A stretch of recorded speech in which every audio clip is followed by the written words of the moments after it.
Welcome to our latest update on the ongoing war in Ukraine from the War Insider.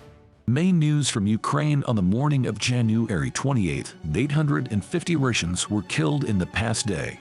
The complicated but manageable situation in Enerhodar. Strong explosions near the Zaporozhye nuclear power plant. Let's go through everything in order. The Ukrainian armed forces repelled attacks by occupiers in the areas of 12 populated settlements. Morning briefing of the General Staff. Over the past day, Russian occupiers launched 10 rockets, one of them on the civilian infrastructure of Zaporozhye, and 26 airstrikes, and carried out 81 attacks from the RPG. Russians continue to conduct offensive actions in the Bakhmut, Avdiivsk, and Novopavlovsk directions. On the Kupiansk, Limansk, Zaporizhye, and Kherson directions defending. In the past day, defense units repelled attacks by occupiers in the areas of the settlements of Belogorov v Lugansk region and Razdolovka, Krasnaya Gora, Bakhmut, Ivanovsko, Kleshevka, Druzhba, Vodyano, Marink, Paramoga, Enerhodar, and Prekistovka v Donetsk region. On the video, the results of strikes by Russians on Enerhodar. The defense aviation over the past day inflicted 8 strikes on the areas of concentration of enemy forces, weapons and military equipment, and a strike on the positions of anti-aircraft missile complexes. In addition, our soldiers destroyed a Su-25 aircraft, a Mi-8 helicopter, and 2 Supercam-type UAVs. Units of missile troops and artillery of the defense forces of Ukraine in a day fired at the positions of the enemy, destroyed and damaged the enemy's military equipment and manpower. The Lockheed Martin Corporation plans to increase production of the F-16 fighter jets in order to replenish the stocks of any country that decides to transfer its fighters to Ukraine, according to the Financial Times. The issue of F-16 deliveries has already been raised in the Netherlands, where the Prime Minister has stated that they have no taboos on the delivery of weapons. The United Kingdom plans to deliver Challenger 2 tanks to Ukraine in late March, and training for Ukrainian military personnel to service them will begin next week on Monday, according to Alex Chack, the deputy head of the British Ministry of Defence. The Ukrainian Army received Belgian M113 of armored personnel carriers. One of the vehicles were spotted in the east. These IPCs were apparently purchased from a private company in Belgium by the UK.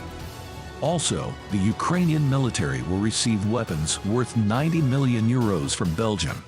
In addition to the AIM-120M Ram air-to-air missiles, Belgium plans to transfer launch systems for the Mistral air defense missile systems, but without missiles. Ukraine may receive them from France and Norway. Belgium will also transfer small arms and ammunition, including Scar assault rifles. Ukrainian military will also receive machine guns 5.56 mm and 12.7 mm M2.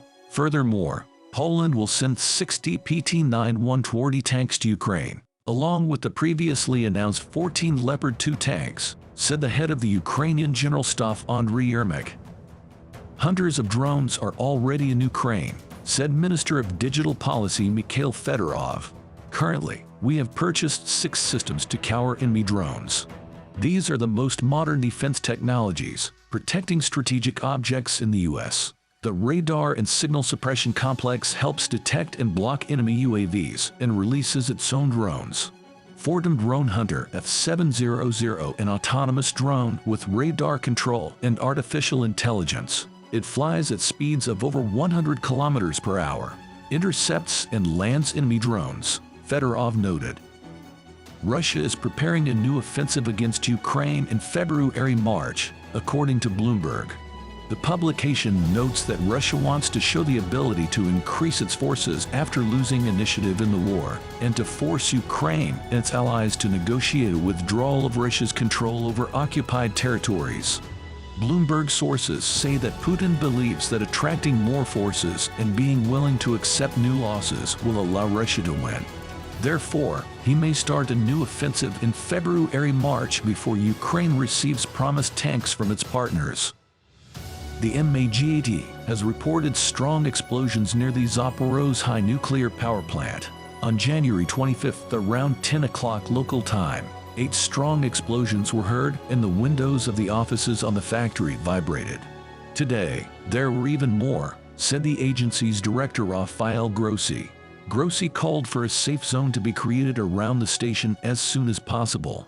The Zaporozhye nuclear power plant was occupied by Russian forces in March. Since then, it has been repeatedly shelled. Energodar, however, quickly denied Maggots reports of powerful explosions near the Zaporozhye nuclear power plant and called their statement a provocation. This is all the news for today. Don't forget to subscribe and hit the like button if you enjoyed the video. We'll be back with more updates and information tomorrow.